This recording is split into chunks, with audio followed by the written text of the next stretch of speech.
Sup Shredders, my name is Logan aka Spiderhands and welcome to the 30-second SB interviews where today I'm going to be chatting to Razuli. And if we switch over to here, we have Razuli on the screen. Feel free to introduce yourself. Hi everybody, my name is Razuli. I am a music producer and DJ from Israel. I'm almost 28 and I'm here with Logan to have fun and get to know each other better. Well, yeah, exactly. That's the beautiful thing about interviews is that you can ask questions and receive answers. But where did music start for you? I'm always love music. I really like to make people happy.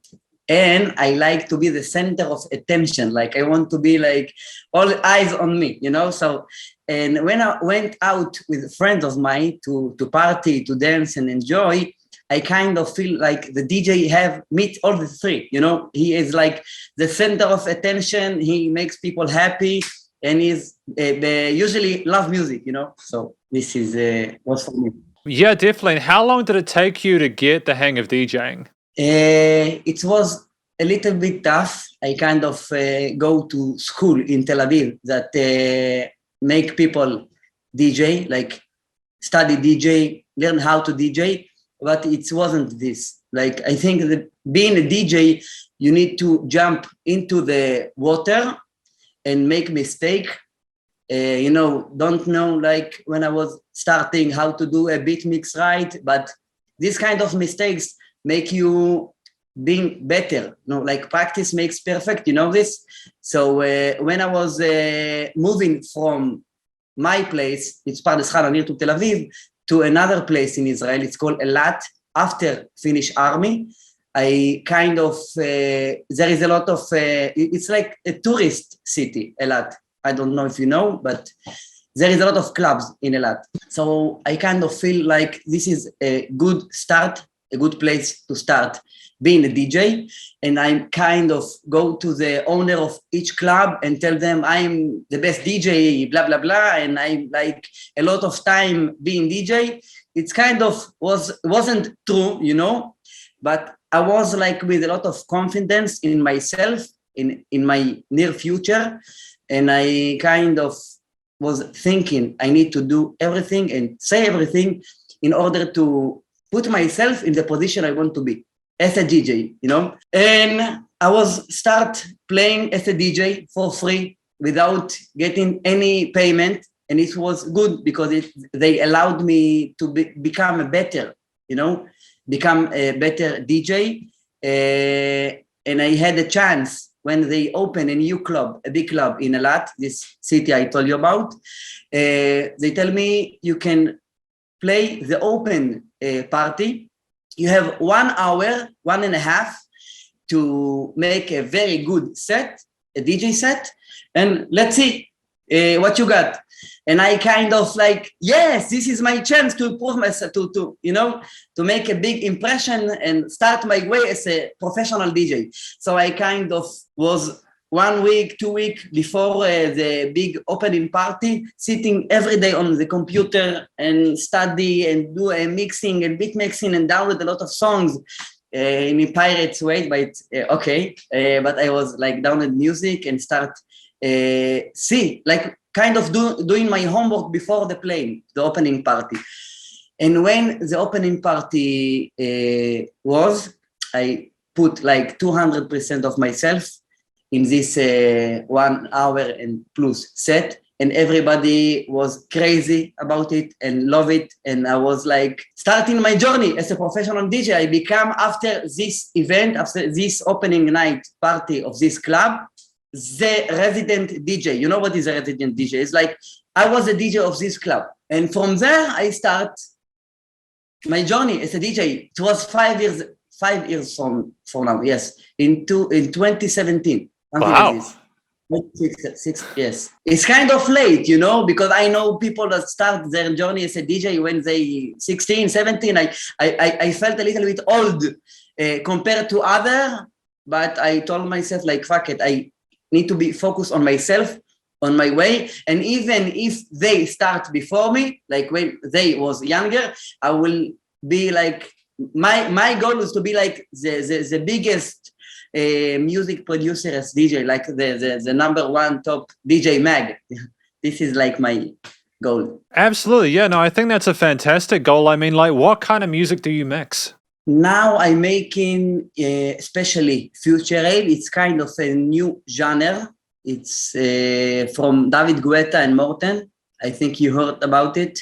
It's kind of new genre. It's like in the two last years. It's starting the Corona time. And I really like it. I really like the sound because it's combined. It's like it takes the house genre with a little bit of melodic techno combined. So you have like both worlds combined together so you can reach like more people with this kind of genre and sound. So I really like it. It's not low, but it's not too much high. And when Morten was performing in Tel Aviv, I was like with him. It was like very fun. He was here like playing in the Barbie Club in Tel Aviv. Damn. Yeah, Yes. that's pretty amazing. Yes. And addition to this genre I'm producing now, future rave, I really like pop music. I make like pop music with live instrumental. I have like guitarist and guitar player and oud player and singers. I like to kind of invent myself every production, like not doing the same. It's nice, but yeah, that's interesting because like who you've mentioned Guetta and Morten, right? Who are those your main influences, or do you have other people that you look up to? Yes, Guetta. Yes. David Guetta and Morten. Yes, you pronounce it the name different from me, so it's kind of Guetta. Yes, David Guetta.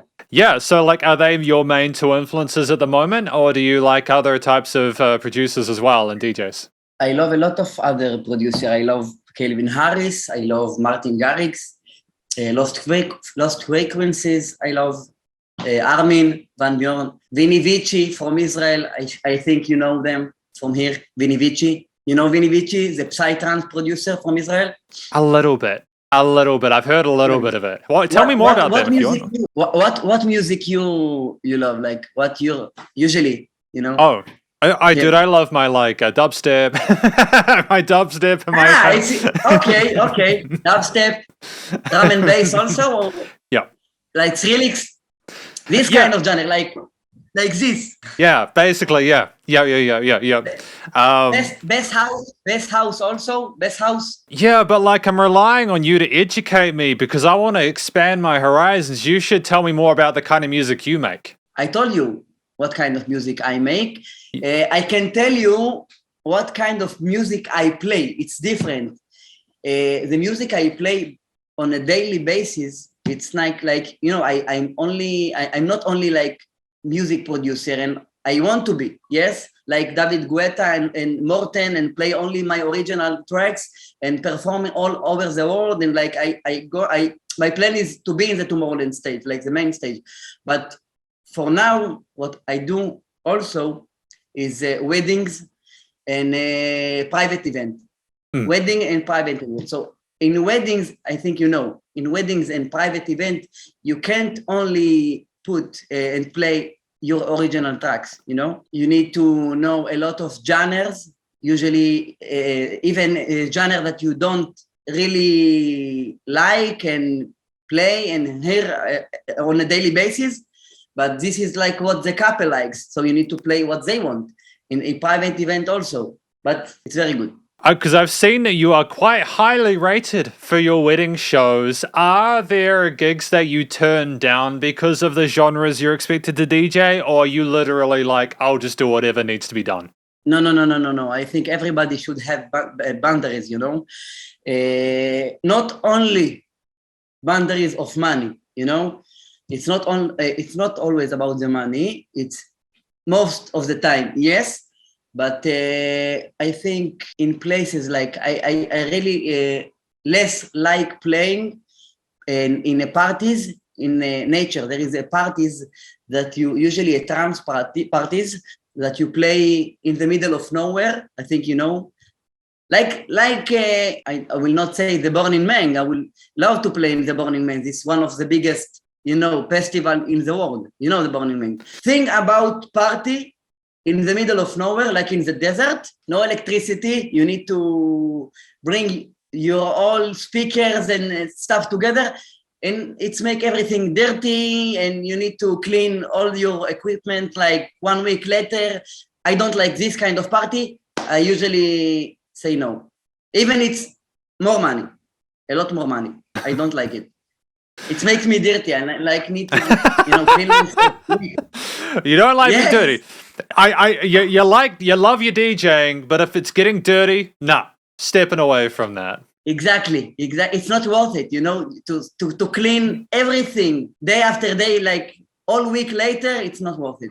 So how do you take care of your DJ equipment? What do you have to do for maintenance kind of stuff? It's not because I'm lazy, but I'm really like come play in party when I need to bring only my disc on key or my DDJ 1000 SRT of Pioneer, the Plata with my computer, like only two of these, or disc on key or Plata with my computer. This is like really what I'm like. But when you need to bring the speaker and the lighting, again, it's more money, but it's also a bigger headache, Because you've talked about wanting to do Tomorrowland, if I'm not incorrect. Like, was that a festival you'd be keen to do at one point? I'm going to be in Tomorrowland next week, but this time as someone that came to enjoy the festival and not work as a DJ and play.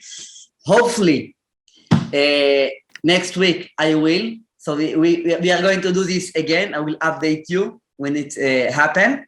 But next week, in the 14th of July, I'm on the first weekend of Tomorrowland in Belgium.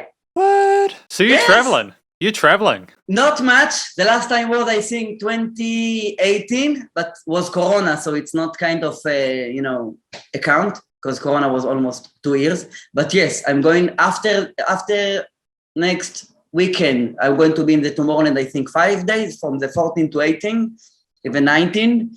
I'm going to meet some friends from Holland because Holland is very near to Belgium. I think you know it. It's like 2 hours driving with a car. Vaguely, yes. I don't know enough about that part of it. I live in New Zealand, which is at the bottom of the world. So my geography Wow! New Zealand!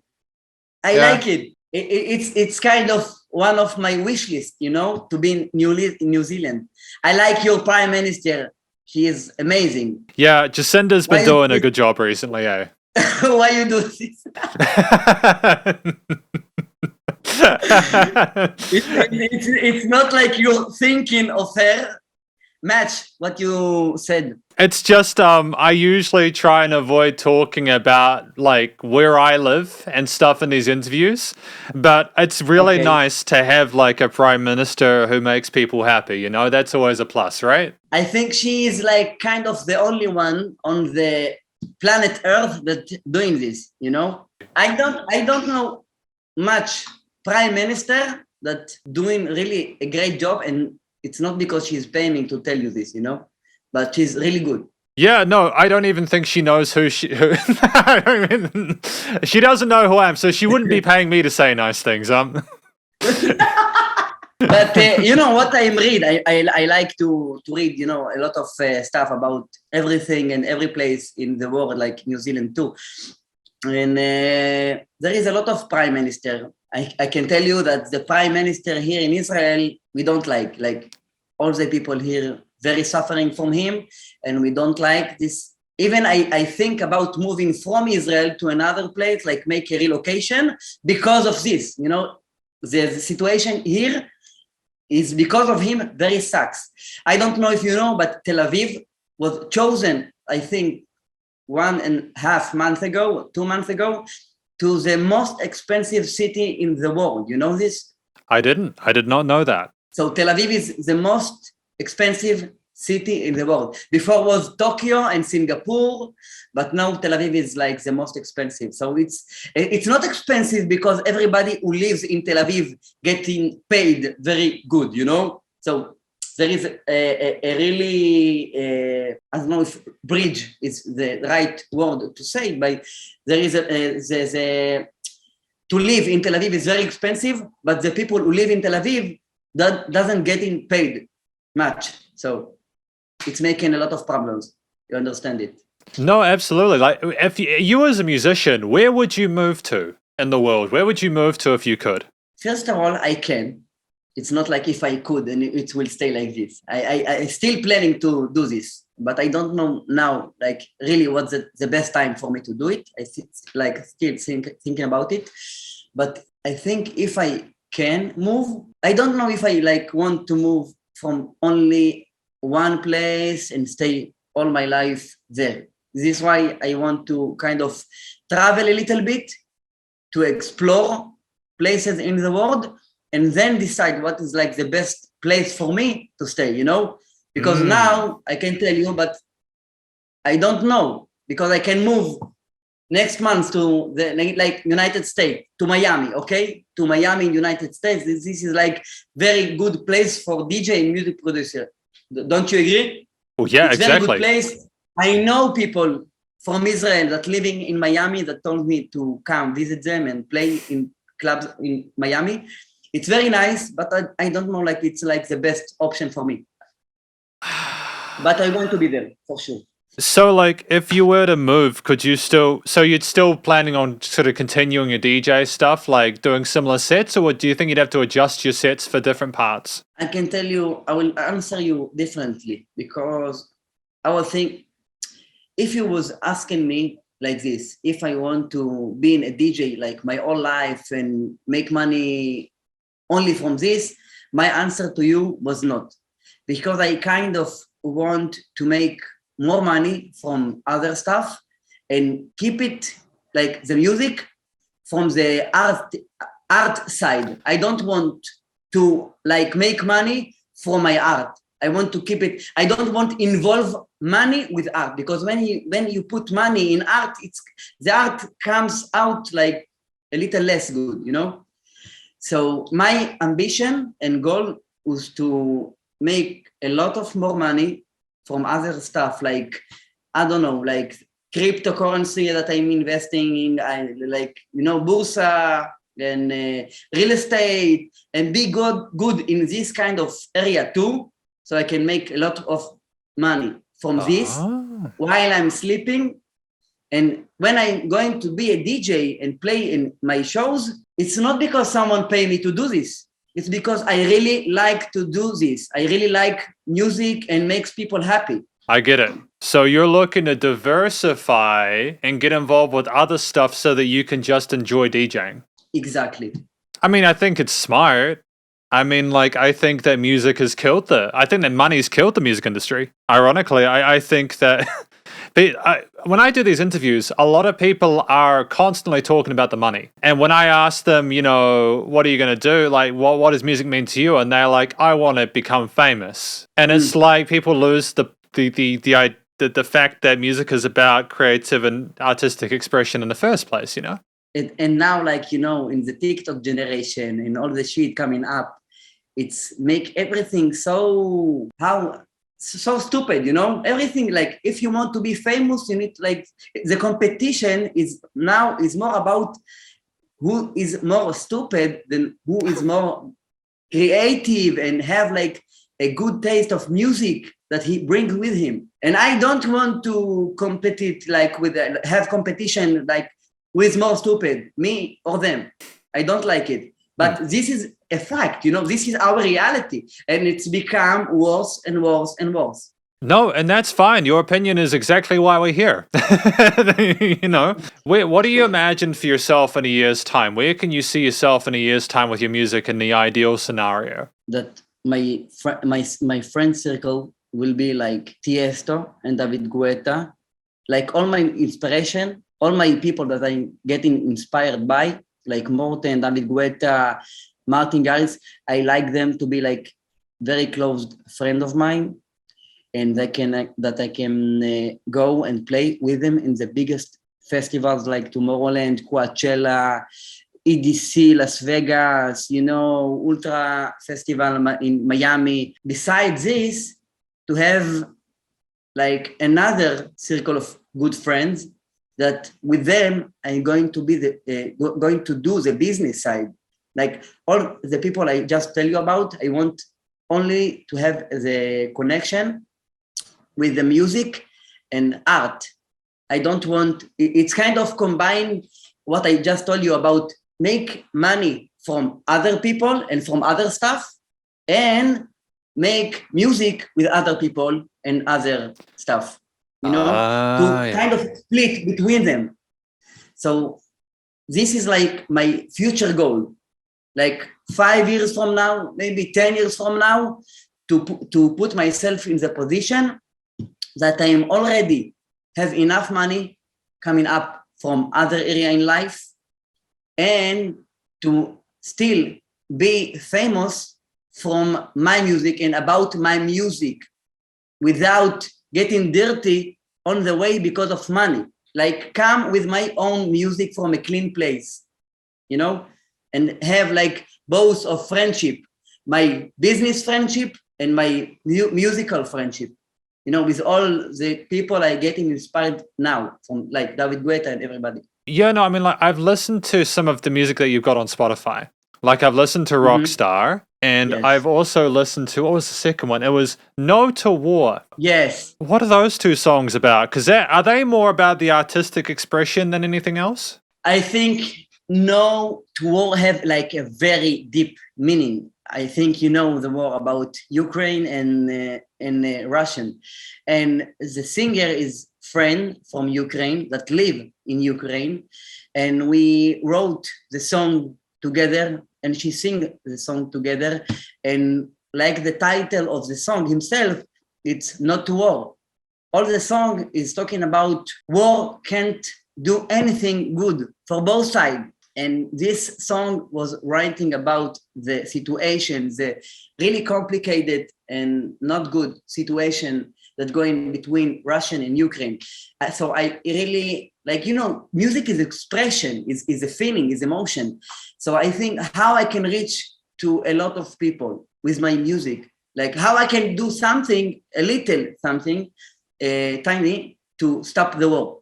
Maybe I can stop the war, you know, I can't tell Putin what to do. I maybe can do something for my own place, like for my music place, to do good for a few people. So I did this song, Not to War, with my friend Kate from Ukraine. Yeah, I mean, I listened to it, I could tell that it was a language from that part of the world. And I was so proud of you. From what? The language from what? Was that like a dialect from that part of the world? Was that Ukrainian or something like that? Like, what's the language that they speak over there? In the Not to War songs? Yeah, in the No to War, yeah. It's Russian. Ukraine. It is Russian, cool. Yeah, because I was just... Yeah. I know to speak a little bit Russian. I had a girlfriend. My ex was like... Я знаю чуть-чуть говорить по-русски. Да. I mean, I don't know what you're saying. I'm just going to assume it's good. Yes. But I love that, because I've reviewed a lot of songs that have been dedicated to that topic, and I'm just so glad that you found someone from there who can perhaps sing as someone who's more familiar with it. It seems a little bit more authentic, you know? It's a lot more authentic, because she is sing this song from very painful place, from her place, because when the war and still have between Ukraine and Russia, she is living there. She is in Ukraine right now. So she's like very close to the situation, and she was like the best person to sing this song. Sorry, what are they safe? Are they safe? Like, are they okay? They're out of trouble? Now, yes, because Ukraine is a very big place. I didn't know this, but she told me that in her place that she is now, it's near to Odessa. I don't know if you know places in Ukraine, but Odessa is like very famous people. It's like tourist location that a lot of people come to visit, and she's safe now. But there is a lot of other people who live closer to the war, are not safe or maybe dead, and it's very not good. I mean, like the production on the track was sensational. I really enjoy the fact that when I have a first impression with a musician, they can not only deliver an authentic message, but they can also write a great song. Like, how did you write No to War? How did you actually write it? First of all, you have like the structure of the song in my head, and if you pay attention, I kind of took this song that have a big message with him, and emotion, and combine it with my genre that I produce, my future rave. I kind of took both words because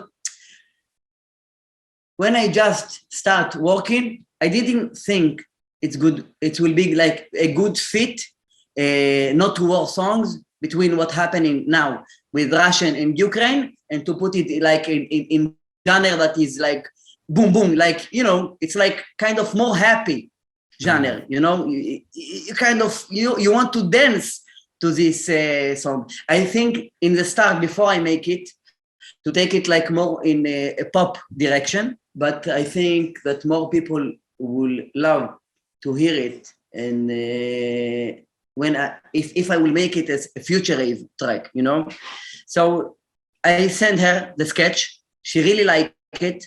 And if you can hear in the break part after the first drop, there is kind of a war drums that I put in. So it's make it like more epic. So I kind of go with it.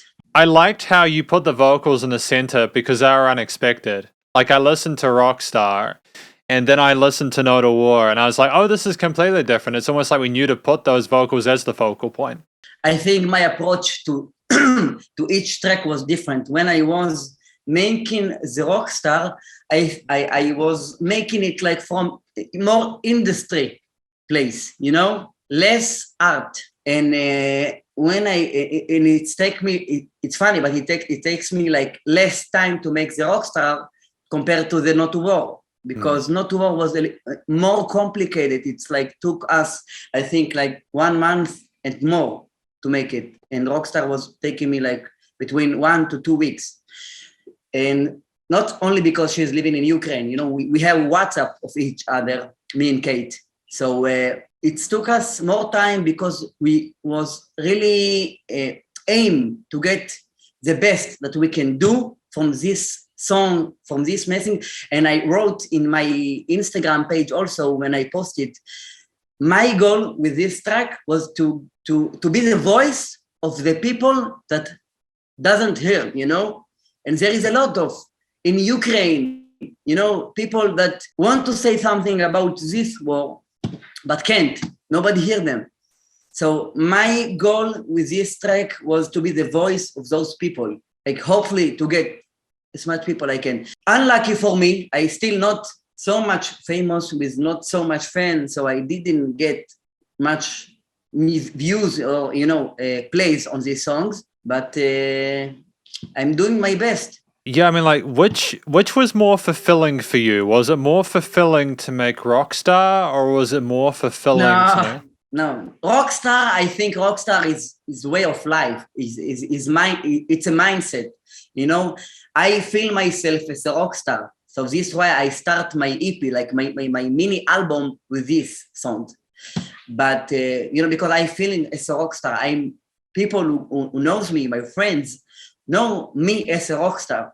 So I think like the best way for me to start my journey in the future rave genre and with my new EP in this genre is with Rockstar. But if you ask me about how much, what more value I bring, so for sure it's like Not to War songs, because his message is like much more. Because what have you've just mentioned you've got some stuff coming up in the future. What are you working on that'll be released at some point soon?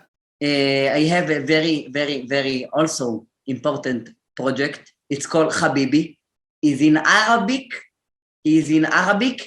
and Hebrew. It's like duet of two singers.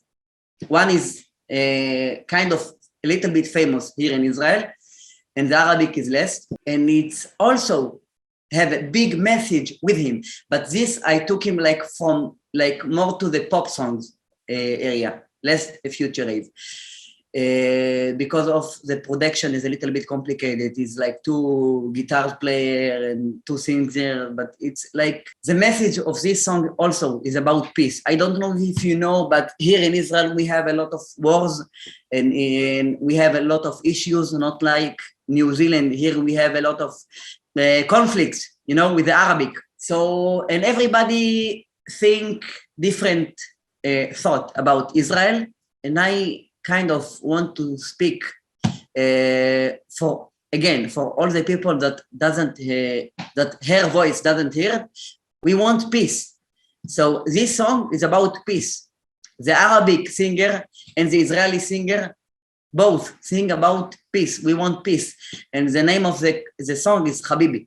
And it's going to be, I think, next month out. It's going to be a hit song. It's going to be crazy. I think I understand. You're a good Samaritan. What is this? You're a person that wants like an overall positive kind of response from your music. You really want there to be less of the crazy kind of shitty stuff going on. I just want to express myself, and people who know me as a person that have a positive energies, always smiling, you know. I prefer peace and being happy than war and being sad. So I kind of put myself into my music project. And if I can express myself in the best way and help other people with it, this is what I want to do, you know? Do you think this would be something you do long term, going for this, like, because again, you've got No to War, and then you've got this new track where you're effectively calling for peace. Do you think that's something you could like continue to do more stuff with in future, those kind of themes? With this song or kind of other songs? Just songs beyond them, like your career, your music as a career, because I would say to you, good sir, there are not a lot of people that are wanting to talk about that specifically. Often you get the opposite. Exactly. People usually want to avoid this kind of subject, you know? And I think intentionally don't want to avoid because I want to do a very big impact from artist perspective or from a human being. I think everybody wants meaning in life. And artists, especially, artists want to get a little bit recognized and their music recognized and to impact on people. And I think the best way for me to do this is for my music. Listen, Logan, I am not a prime minister. I'm not a politician. So how I can do this? The best way and the only way I know, it's from music. I mean, put it this way, like, I think more people listen to musicians than prime ministers. More people trust musicians than prime ministers. Not only, I think the best way to, the best word to choose is connect. More people connect to a musician than politician, you know, because we transfer emotion. When you hear a song, you either way being happy because of it or sad. It's make you feel something. The only thing that politician makes you feel is angry, no? Because they lie all the time, they lie. There is not one word of truth coming up from their mouths. Was this the direction that you had when you started? Was this kind of these themes? Were these themes, these things about music, what you wanted to do when you got into doing the DJing stuff in the first place? Are these the messages you wanted to show? No. My answer to this is no, because when I just started my musical journey, I kind of aimed more to, you know, do crazy shit, play in a crazy party, hook up with girls, you know, have a good time, and being a DJ, and put like a crazy songs out, and like Timmy Trump, that you know, from Australia. This kind of vibe. But then I start to realize how much power I have in my hands if I do the right stuff. Like, you know, if I can impact from a better way and not only like makes everybody happy and do a crazy shit and a crazy song and blah blah blah like this. Because we have enough of this kind of people in the world, you know, that the only thing they think about is how I get more money and how I get more famous and how I get more followers. It's nice. I don't tell you that I don't want to. I a human being and I want the same. But it's more important to me to make the world like a better way with peace and get the voice of other people that their voice doesn't heard with my music. So I suppose, considering how much ground we've covered today, and thank you so far for the interview, it's been lovely to chat to you, RAZULII. What's the most important thing you want people to understand about you and your music?